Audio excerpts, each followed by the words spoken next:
মৰমৰ ছাত্ৰ-ছাত্ৰীসকল সকলোকে এডুকেশ্যন চেনেলটোলৈ স্বাগতম জনাইছো।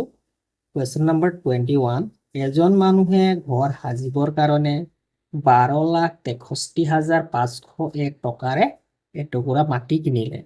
ঘৰ সাজিবৰ কাৰণে কিছু টকা তেওঁ খৰচ কৰিলে। তেওঁৰ মুঠ খৰচ হ'ল 18,60,257 টকা। তেওঁ ঘৰ সাজিবৰ কাৰণে কিমান টকা খৰচ কৰিলে? 21ৰ সমাধানৰ বাবে এনেধৰণে লিখি লোৱা হৈছে। 21 সমাধান বা সলিউশন বুলি লিখিব পাৰা। মাটি আৰু ঘৰৰ বাবদ মুঠ খৰচ হ'ল। মুঠ খৰচটো দিয়া আছে তেওঁৰ মুঠ খৰচ।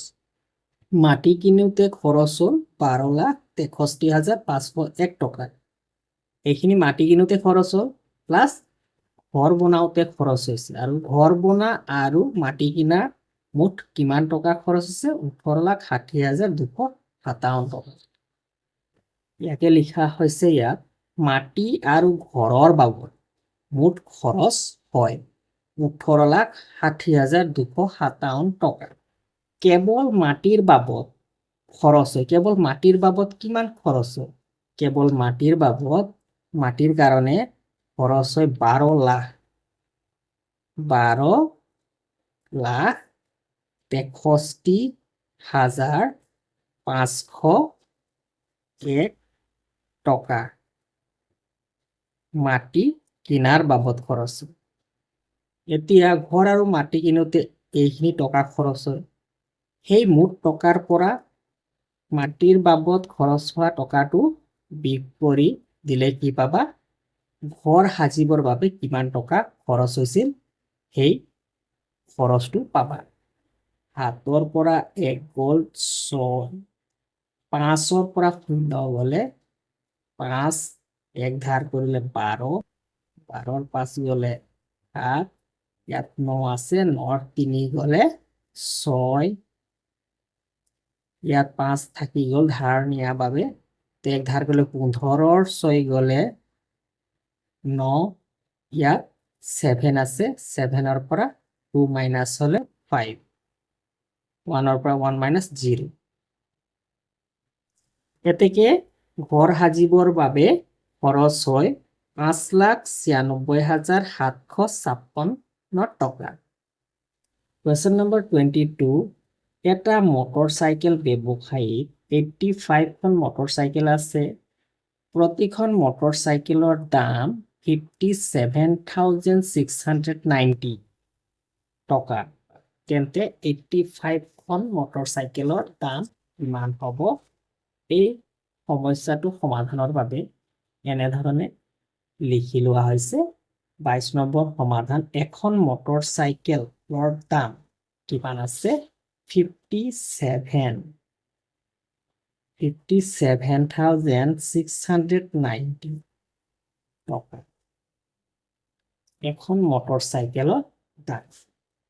এতেকে কিমানখন মটৰচাইকেল আছে ব্যৱসায়ীজনৰ? 85খন আছে। তো 85খন মটৰচাইকেলৰ দাম কিমান হ'ব? এখনৰ দাম 57,690। তেন্তে 85খনৰ দাম কি হ'ব? বাঢ়িব। এখনৰ দাম ইমান টকা, 85খন 85 টাইমছ হ'ব, গতিকে বাঢ়িব, ইনটু 85 লিখিবা টকা।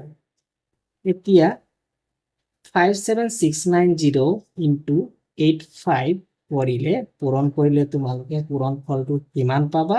49,03,650 টকা। কুৱেশ্যন নম্বৰ 23, এখন বাছৰ গুৱাহাটীৰ পৰা যোৰহাটলৈ প্ৰতিটো টিকটৰ দাম 403 টকা। বাছখনৰ মুঠ আসনৰ বিপৰীতে মুঠ টিকটৰ দাম 24,180 টকা। তেন্তে বাছখনৰ মুঠ আসনৰ সংখ্যা উলিওৱা। এই সমস্যাটো সমাধানৰ বাবে এনেধৰণে লিখি লোৱা হৈছে।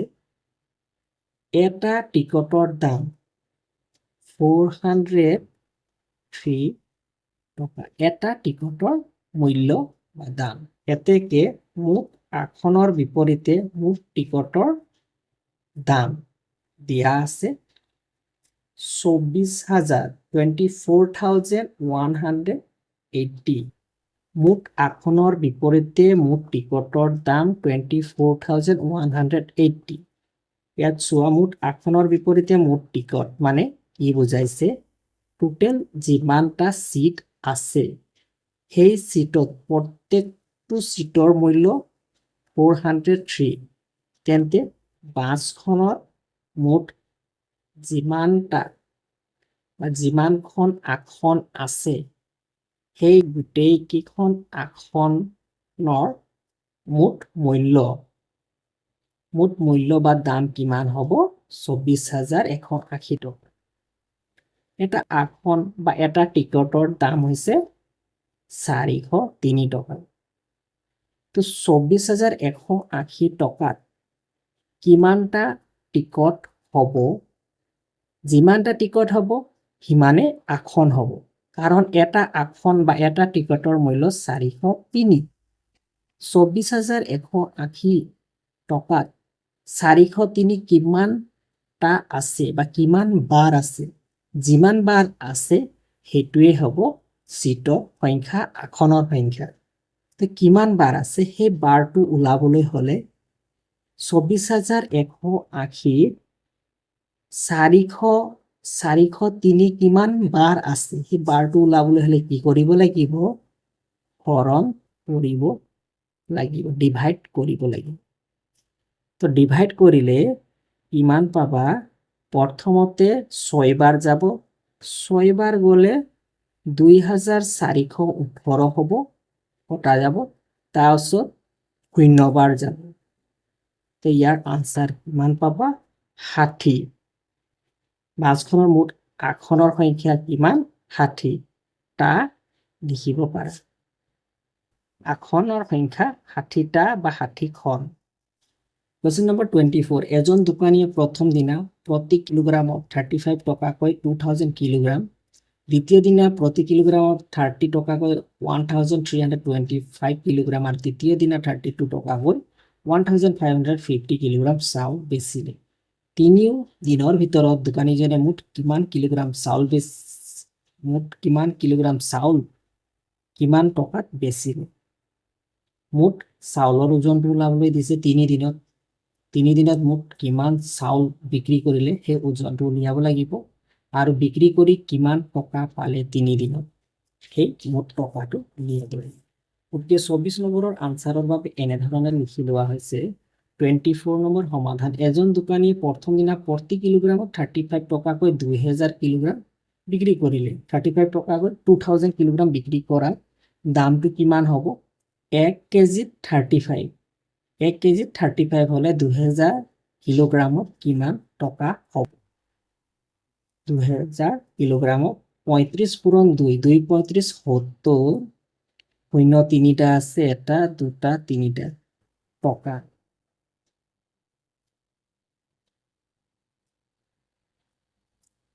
দ্বিতীয় দিনা 1 কেজিৰ দাম 30 টকা তেন্তে 1325 কিলোগ্ৰামৰ দাম কিমান হ'ব 1325 কিলোগ্ৰামৰ দাম হ'ব 39,750 টকা প্ৰতি কিলোগ্ৰামত 32 টকাকৈ কিমান কিলোগ্ৰাম চাউল বেচিলে 1550 কিলোগ্ৰাম চাউল বেচিলে 32 1 কেজিৰ দাম 32 তেন্তে 1550 কিমান টকা হ'ব উলিয়াবলৈ হ'লে ইয়াৰ লগত এইটো পূৰণ কৰিবা 1550 ইনটু 32 কৰিলে পাবা 49,600 যোগ কৰিবা 0,0,0,0 যোগ কৰিলে 5 তাৰপিছত 13 3 9 18 19 9 হাতে গ'ল 1 তাৰপিছত 15 আৰু কিমান কিলোগ্ৰাম চাউল বিক্ৰী কৰিলে ফুট কিলোগ্ৰাম কিমান কিলোগ্ৰাম চাউল বিক্ৰী কৰিলে 3 দিনত উলিয়াবলৈ যোগ কৰিব 5 যোগ কৰিলে 7 যোগ কৰিলে 8 2 3 4 4,875 কিলোগ্ৰাম। এতেকে মুঠ চাউলৰ ওজন 4,875 কিলোগ্ৰাম আৰু চাউল বিক্ৰী কৰি কিমান টকা পালে 1,59,350 টকা। এটি হ'ব 24ৰ আনসাৰ। এজন গোৱালে প্ৰতিদিনে 3খন হোটেলত গাখীৰ বিক্ৰী কৰে। প্ৰথমখনত 13 লিটাৰ, দ্বিতীয়খনত 15 লিটাৰ 250 মিলিলিটাৰ, তৃতীয়খনত 17 লিটাৰ 750 মিলিলিটাৰ গাখীৰ দিয়ে। গোৱালজনে দৈনিক কিমান লিটাৰ গাখীৰ বিক্ৰী কৰে? 25 নম্বৰ আনসাৰৰ কাৰণে এনেধৰণে লিখি লোৱা হৈছে গোৱাল এজন প্ৰতিদিনে গাখীৰ বিক্ৰী কৰে। প্ৰথম হোটেলত 13 লিটাৰ, দ্বিতীয়খনত 15 লিটাৰ 250 মিলিলিটাৰ। কিমান লিটাৰ? দ্বিতীয় 15 লিটাৰ আৰু মিলিলিটাৰ হিচাপে কিমান মিলি 250 মিলিলিটাৰ। দ্বিতীয়খনত 17 litre 750 17 litre 750 millilitre. এতিয়া 3খন হোটেলত দৈনিক কিমান লিটাৰ গাখীৰ বিক্ৰী কৰে উলিয়াব লাগিব। তো উলিয়াবলৈ হলে এই তিনিওটা যোগ কৰিব লাগিব। 0 0 যোগ কৰিলে 0 হ'ল। ইয়াত যোগ কৰিলে 5 5 10 10ৰ 0 উপলিলে 1 1 উপলা 1 টো 2 7 9 1 10 10 মিলি লিটাৰ। তোমালোকে জানা আগত পাই আহিছা যে একক দশক শতক হাজাৰ 1000 মিলিলিটাৰ। এই তিনিওটা যোগ কৰি কিমান পালা 1000 মিলিলিটাৰ। আৰু 1000 মিলিলিটাৰ হলে পাই আহিছা 1000 মিলিলিটাৰ হলে কিমান লিটাৰ হয় 1000 মিলিলিটাৰত কিমান লিটাৰ 1 লিটাৰ। গতিকে 1000 একক দশক শতক হাজাৰ 1000 হৈ গ'ল 1000 লিটাৰ। গতিকে এই একটো ক'ত যাব লিটাৰৰ স্থানত আহিব লিটাৰ, কাৰণ 1000 হৈ গ'ল নহয় 1000 হলে 1 লিটাৰ হ'ল। এই একটো ইয়াত নপঢ়াবা, এই একটো আহিব লিটাৰৰ স্থানত আহিব। আৰু ইয়াত এই একটো নবহে, ইয়াত অকল 000 মিলিলিটাৰ লিখি দিয়া হ'ল ইয়াত। এতিয়া লিটাৰৰ কিমান লিটাৰ হ'ব লিটাৰত থকা সংখ্যা কেইটা যোগ কৰিব লাগিব। 1 3 4 4 5 9 9 7 16 16 6 উপলিলে 1 1 1 2 3 1 4 46 লিটাৰ। এতেকে দৈনিক মুঠ গাখীৰ বিক্ৰী কৰে 46 লিটাৰ। Question number 26 35খন কিতাপৰ ওজন 10 kg। জাহ্নক 42খন কঢ়িয়াই নিব কোৱা হ'ল। যদি বন্ধুৱে আধা কিতাপ কঢ়িওৱাত সহায় কৰে তেন্তে প্ৰতিজনে কিমান ওজন কঢ়িয়াব লাগিব? 30 ইয়াৰ আনসাৰটো এনেধৰণে কৰা হৈছে 35খন কিতাপৰ ওজন 10 কিলোগ্ৰাম। তেন্তে এখন কিতাপৰ দাম এখন কিতাপৰ ওজন কিমান হ'ব? 35খনৰ ওজন হৈছে 10 কিলোগ্ৰাম। এখন কিতাপৰ কাৰণে ওজন বাঢ়িব নে কমিব? কমিব নিশ্চয়। তো কমিলে কি হ'ব 10 ডিভাইডেড 35 টো তলত আহিব, কাৰণ ওজন কমিছে এখন কিতাপৰ বাবে।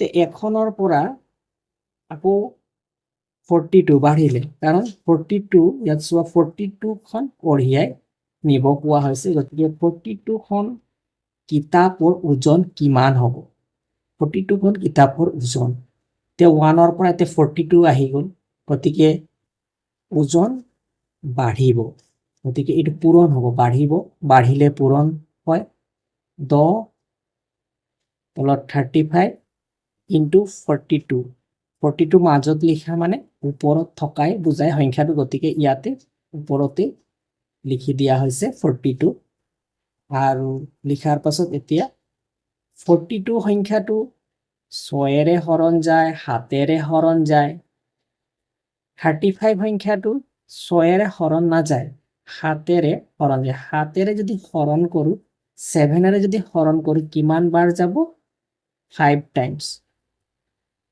7 এৰে 5 বাৰ গলে 35 তলৰ সংখ্যাটো 7 এৰে ডিভাইড কৰিছো ঠিক আছে তেন্তে ওপৰৰো যিকোনো সংখ্যা এটা 7 এৰে ডিভাইড কৰিব লাগিব 7 এৰে 42 সংখ্যাটো ডিভাইড হয় 7 এৰে ডিভাইড কৰিলে কিমান টাইমস যাব 6 টাইম 6 বাৰ যাব গতিকে সমান হল ওপৰৰ সংখ্যাটোকো 7 এৰে ডিভাইড কৰিছো তলৰ সংখ্যাটো 7 এৰে ডিভাইড কৰিছো আৰু চোৱা আৰু কটাকটি যায় নে না যায় চোৱা তে 10 সংখ্যাটো আছে 10 সংখ্যাটো 5 এৰে ডিভাইড কৰিলে কেইবাৰ যাব 10 সংখ্যাটো 5 এৰে ডিভাইড কৰিলে কেইবাৰ যাব 10 10 সংখ্যাটো তলত 5 আছে 5 এৰে ডিভাইড 5 2 যা 10 দুইবাৰ গলে 10 হয় গতিকে ইয়াত কেনেকুৱা কাটি দিব পাৰা 2 এৰে 5 বাৰ গল 10 হয় তো কাটাকাটি কৰাৰ পাছত কি কি সংখ্যা থাকিলে 2 আৰু 6 2 আৰু 6 মাজত পূৰণ চিন আছে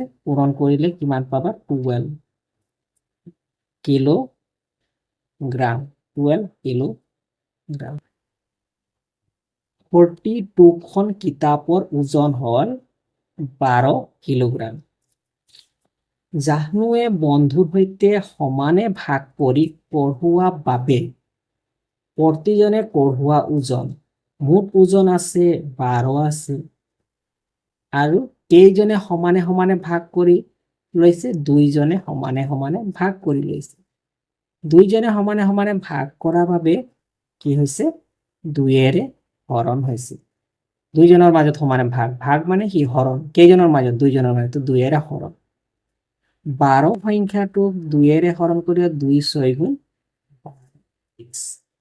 6 কিলোগ্ৰাম